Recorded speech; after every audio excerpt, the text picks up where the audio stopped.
ত্রিপুরা লাফিং ক্লাব সম্বন্ধে একটু কথা বলি। আমাদের ত্রিপুরা লাফিং ক্লাব শুরু হয়েছে 1997 সনে, আর ভারতবর্ষ থেকেই শুরু হয়েছিল আমাদের এই লাফিং ক্লাবগুলি। মুম্বাই শহরে 1995 সনে প্রতিষ্ঠা করেছিলেন ডক্টর মদন কাটারিয়া। উনি সারা বিশ্বে বর্তমানে 120টি দেশে প্রায় 6000 সামাজিক ক্লাব গড়ে তুলেছেন।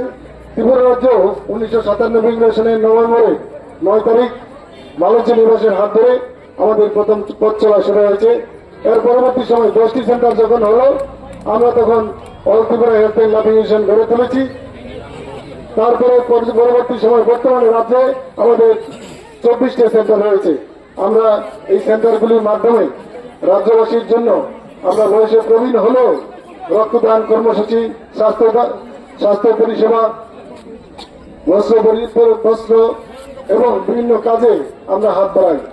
আমরা বিভিন্ন সময় ত্রাণ শিবিরেও হাত বাড়িয়েছি। কোভিডের সময় তখন আমরা মুখ্যমন্ত্রীর ত্রাণ বাহিনীও আমরা অর্থ প্রদান করেছি এবং ত্রাণ শিবিরও করেছি।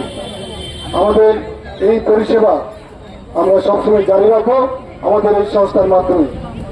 আজকে আমি আর বেশি কথা বলবো না, এটাই বলবো যে আজকে যারা সামিল হয়েছেন প্রত্যেককে আমি সুস্বাস্থ্য কামনা করব, তাদের দীর্ঘায়ু কামনা করব। আমাদের অতিথি সহ যারা আজকে অনুষ্ঠানে এসছেন তারা যাতে চেষ্টা করবেন আমরা আগরতলা শহরের মধ্যে আরো কিছু সেন্টার গঠনের মাধ্যমে মানুষকে এর মাধ্যমে নিয়ে আসার জন্য, যাতে মানুষ ত্রিপুরাবাসী, আগরতলাবাসী সবাই যাতে সুস্থ থাকতে পারেন।